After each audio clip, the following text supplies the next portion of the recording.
নমো নমঃ সুপ্ৰভাতম শ্ৰীমদ্ভগৱদ্গীতামৃত।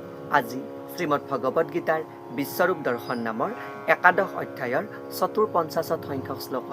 এই বিশিষ্ট শ্লোকফাকি হৈছে এনেধৰণৰ: ভক্ত্যা ত্বনন্যয়া সখ্যা অহমেবাং বিধুৰ্জুনা জ্ঞাতুং দ্ৰষ্টুং চ তত্ত্বেন প্ৰবেষ্টুং চ পৰন্তপ। এই বিশিষ্ট শ্লোকফাকিৰ অসমীয়া অৰ্থ হৈছে এনেধৰণৰ: হে মোৰ প্ৰিয় অৰ্জুন, কেৱল একান্ত ভক্তিৰেহে মই তোমাৰ আগত ৰৈ থকাৰ দৰে মোৰ যথাযথ ৰূপত মোক জনাটো আৰু মোক সাক্ষাৎ দেখা পোৱাটো সম্ভৱ হ'ব পাৰে। আৰু কেৱল এইভাৱেই তুমি মোৰ বিষয়ে যি ৰহস্য জ্ঞান আছে তাৰ মাজত প্ৰৱেশ কৰিব পাৰা বুলি কোৱা প্ৰসংগত ভগৱান শ্ৰীকৃষ্ণই সখা অৰ্জুনৰ যি জিজ্ঞাসা, সেই জিজ্ঞাসা নোহোৱা কৰাৰ ক্ষেত্ৰত এই বিশিষ্ট শ্লোকফাকি অৱতাৰণা কৰিছিল। শ্লোকফাকিৰ প্ৰসংগাৰ্থত ভাষ্যকাৰে উল্লেখ কৰিছে যে কেৱল একান্ত ভক্তিৰ প্ৰক্ৰিয়াৰেহে কৃষ্ণক উপলব্ধি কৰিব পাৰি। আৰু কেৱল এই কথা প্ৰমাণিত হৈছে যে যিসকল প্ৰামাণ্যৰহিত ভাষ্যকাৰে কেৱল জ্ঞানৰ মাৰ্গেৰেহে ভগৱদ্গীতাক বুজিবলৈ চেষ্টা কৰে, তেওঁলোকে যে এই কথা জানিব পাৰে যে তেওঁলোক অনবৰতে সময় নিয়াৰিকৈ ভগৱান কৃষ্ণৰ আৰাধনাৰ পৰা বিচ্যুত হয়, তেওঁক কেৱল জ্ঞানৰ মাজেৰেহে গ্ৰহণ কৰিবলৈ চেষ্টা কৰিছে। কিন্তু ভগৱান কৃষ্ণৰ মাজত থকা যি পিতৃ মাতৃৰ সন্মুখত দৰ্শন কৰা যি চতুৰ্ভুজ ৰূপ, সেই চতুৰ্ভুজটোৰ পৰৱৰ্তী পৰ্যায়ত যি দ্বিৰূপ ভুজালৈ তেওঁ ৰূপান্তৰিত হয়, সেয়া কেৱল ভক্তিৰ মাধ্যমেৰেহে সমৰ্থিত হৈ পৰিছে। অৰ্থাৎ ভগৱান সদায় ভক্তৰ অধীন, আৰু সেই ভক্তৰ অধীন স্বৰূপে সেই পিতৃ মাতৃৰ ভক্তিস্বৰূপ যি বসুদেৱ আৰু দৈৱকীৰ গৰ্ভত জন্ম লাভ কৰি ভগৱান কৃষ্ণই তেওঁলোকক চতুৰ্ভুজ ৰূপ দৰ্শন কৰাইছিল।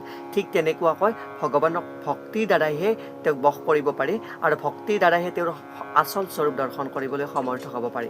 আৰু এই প্ৰসংগত ভাষ্যকাৰে বহুকেইটা শ্লোকৰ ইয়াতে অৱতাৰণা কৰিছে। সেই প্ৰসংগত উল্লেখ কৰা অনুসৰি বিশিষ্ট শ্বেতাশ্বেতৰ উপনিষদৰ ৬ষ্ঠ অধ্যায়ৰ ২৩ সংখ্যক মন্ত্ৰত উল্লেখ কৰিছে যে য়স্য দেৱে পৰা ভক্তিৰ যথা দেৱে তথা গুৰু তস্যৈতে কথিতা হ্যৰ্থা প্ৰকাশ্যন্তে মহাত্মনঃ। যিজন পৰমেশ্বৰৰ প্ৰতি একান্ত ভক্তি আছে আৰু যিজনে সদ্গুৰুৰ উপদেশ মানি চলিছে, আৰু সেই সদ্গুৰুৰ প্ৰতিও যাৰ অচল ভক্তি আছে, তেওঁৱেই পৰম পুৰুষ পৰমেশ্বৰ দৰ্শন লাভ কৰিবলৈ সমৰ্থ হৈছে। অৰ্থাৎ বেদেও এই বিষয়ে উল্লেখ কৰি গৈছে।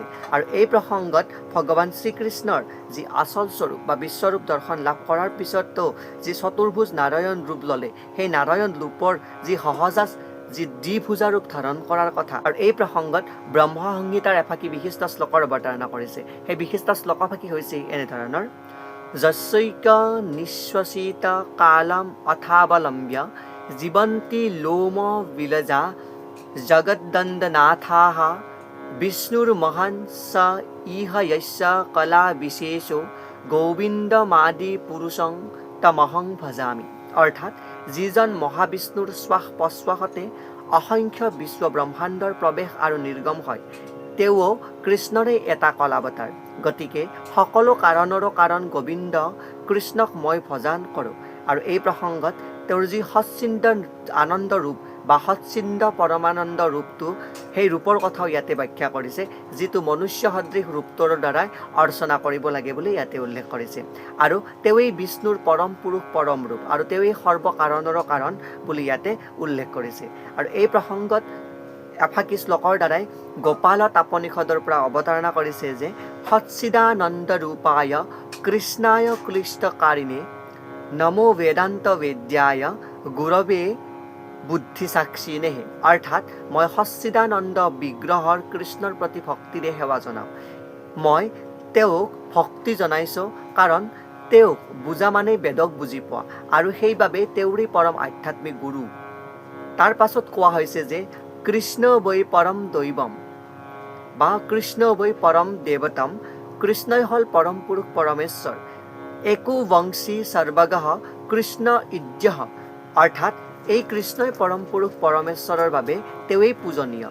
একোপি সন বহুধা য়ো অভাৱতি অৰ্থাৎ কৃষ্ণই এজন কিন্তু অসংখ্য ৰূপত আৰু কলাৱতাৰ ৰূপে তেওঁ প্ৰকাশ পায় বুলি ইয়াতে উল্লেখ কৰিছে।